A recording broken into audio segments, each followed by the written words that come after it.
Cuando ves a alguien que siempre está tranquilo, increíblemente amable y evita los conflictos, ten cuidado. Esta persona nota todo. Permanecen en silencio porque saben que si se enfadan hará daño. Guardan todo dentro, eligiendo mantenerse calmados.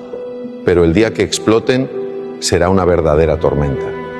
Y quien haya desencadenado esa ira soportará las consecuencias. Todos tienen un límite. Y para ellos este límite suele ser más alto que para la mayoría de las personas. Pero una vez que se cruza, espera una supertormenta.